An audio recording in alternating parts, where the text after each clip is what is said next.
yung mga ninakaw niya, patay na. O, di ba? Kaya nga ako di pabor.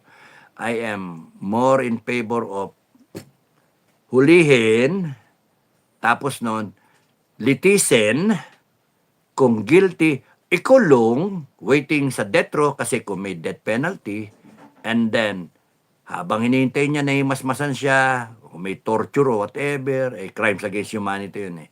So, kunyari, may human rights, di ba? So, kung merong human rights, so, kunyari yung pagka yung mag-ano siya, tatakot-takutin mo na.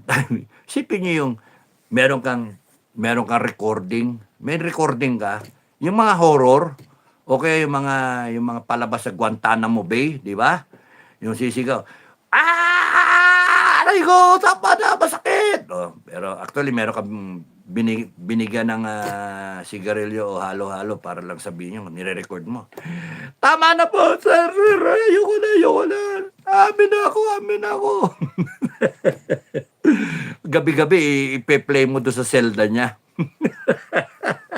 Hindi makakatulog.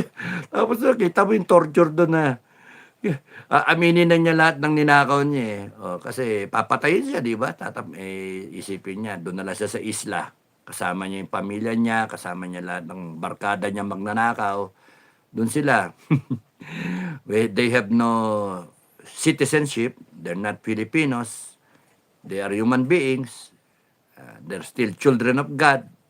Until such time they are proven otherwise, judgment day, doon sila kay Satanas. Baka mareforma. So kung ma-redeem nila yung sarili, maganda. Hindi natin pinatay. Ayaw ng langit eh. Ngayon, kung gusto nyo may sampulan, pwede tayo magsampol. Na firing squad o whatever. Pero madali matulin.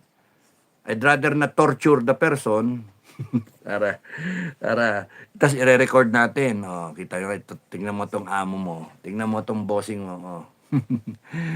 Tingnan mo si congressman. Congressman, ha? Tuwad ko, ha? Tuwad ka ngayon. So, ayan, gano'n.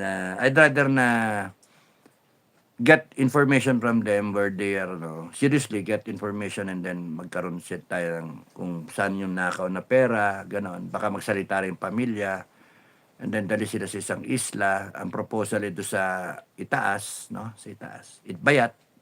O kaya doon sa may korehidor pang proposal pero maraming tao doon. O kaya somewhere manageable na secluded, pwede doon sa pinakadulo, sa Yami Island, or doon sa far down south, doon sa